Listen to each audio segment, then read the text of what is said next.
Hey everyone, this is Let's Get Practical with Daryl Girardier, and today we're talking about how to use Uber to do market research for your church. Let's do this.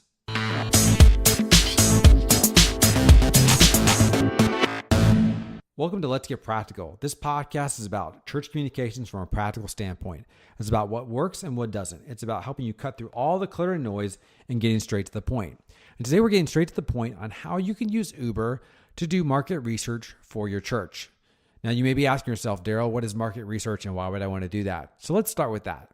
Market research essentially is you finding out what the market, i.e., in most of our cases, the community, thinks about your church or thinks about some topic in general. You know, if you wanted an idea of how average income, where do people go to church? What are their interests? You know, where do they shop? Those type of things. That's market research, if you will. And in this case, I'm always curious about what people think about our brand. What do they think about our building? What do they think about us as a church, specifically the county that I live in? That's the kind of research I'm looking for. The problem is getting that kind of research is expensive. Typically, you have to hire a company to do that because they want to turn around and they want to formulate all these questions, have proper ways of getting the right audience.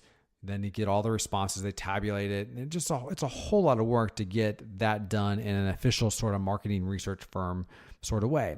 And you can use social media to do that. You can use poll questions. You can do that kind of stuff, but that's kind of limiting in the sense of the fact that it's kind of hard to do those things in the fact that they've got to be following you on social media, how to get them audiences. It gets really hairy really fast. And to be honest with you, I think when I start thinking of doing that, I'm thinking all the ways I'm putting my bias into that. In other words, how I'm polling people, how I'm getting it's just a lot of stuff that I think sometimes messes with the data. And I just wanted a way to randomly get people and ask people a simple question about what they thought about our church. You know, what's your impressions of this place? And so what happened was my Jeep broke down and I needed a ride to work. And on that ride to work, I realized that this was a great opportunity to do some of that market research. So my Jeep breaks down, I call an Uber and I get in the Uber and I get into the car and the driver takes me on my way to the church. So on the way to church, I simply ask a question, which is, hey, what do you think of that building over there? Now, the building we were headed towards was my church, and it was a natural thing to ask him that question because that's the destination where we're headed. So it wasn't like this thing where I was just kind of like, you know, throwing the Jesus card out in the middle of nowhere. Like, what do you think about Jesus? It was a simple thing that was part of the whole conversation because when I got into the car, he'd ask, are we headed to Brentwood Baptist? I said, yes, we are. He said, great. And then as we got there and I could see the building, I said, hey, what do you think about that building? What do you think about that church? And I never let him know I worked at the church. He just knew I was heading there. And by doing that, it was just a simple, natural conversation. And he just simply let me know what he thought, which was great because I didn't have that information. Here was somebody who lived in my county, was familiar with the county because being an Uber driver, they're familiar, they drive around all the time. So I had all those things where I knew that this person was not just some random person from another part of the country. They were a part of my community. He could have answered by the way that he went to my church.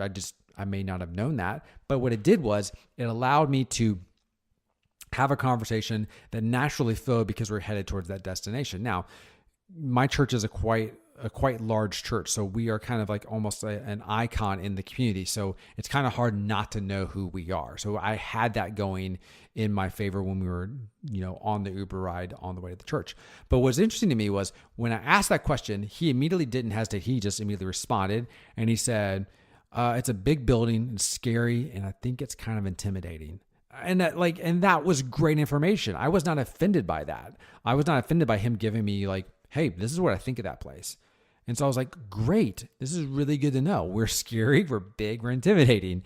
Okay. How do we fix those things? So all of a sudden I got some research on somebody. I got some market research. Now, granted, it's not a, you know, typical poll where you have to, you know, get X amount of people to fill out some sort of document and it's official. This is anecdotal, but it was really good to have that. So every time now I have the opportunity to go to work and my Jeep does break down constantly, I will take an Uber or a Lyft and I'll ask that question. What do you think of that building? What do you think of this church?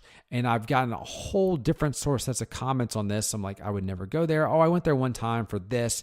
And it really lets me get a good idea of what people think about our church. And again, I'm getting this I've got to get a ride to work. So while I'm there, why not just ask that question? And it's been really, really good to hear all the various responses from people that a lot of which would say, I would never step foot inside that building. And so I can ask follow-up questions. Again, it's a really simple way to do market research and for me to kind of step out of my comfort zone, because I'm not asking my friends. I'm not asking people that I run into or I know on a consistent basis, my neighbors. I'm asking somebody who doesn't live in my neighborhood, or they may or may not, but somebody who's, down the street from me that I would never, I wouldn't know. And the only reason I know is so we have this connection on Uber or Lyft. That's the connection that app made. And so therefore I'm going to ask that question. So I think it's a really good way to do some basic, simple market research. And it's not super hard for majority of us to do that, because we probably have an Uber or Lyft drivers in our town. So you can do this. And again, this doesn't have to be super expensive. If you live for me, it was easy to take the, Uber on the way to work, because I'm 8 minutes from my house to my office at the church.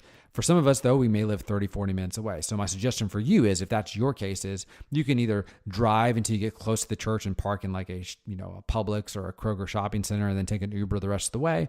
Or you can maybe take an Uber on your lunch break.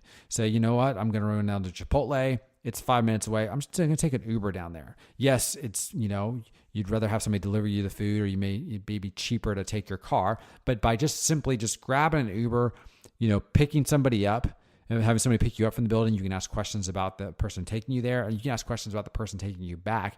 Those simple, just 2 quick rides you've taken on the way to lunch and on the way back from lunch, you can get data out of that person. And it's just a really easy, quick way to do that. And you may even have the opportunity to share the gospel as well, which would be awesome. So again, this is one of those quick ways you can use Uber and Lyft to kind of do what I think is kind of really randomized, market research for your church. It's worked well for me. I found some really interesting stuff out, some stuff that I think we've got to fix. Some stuff as basic as our signage.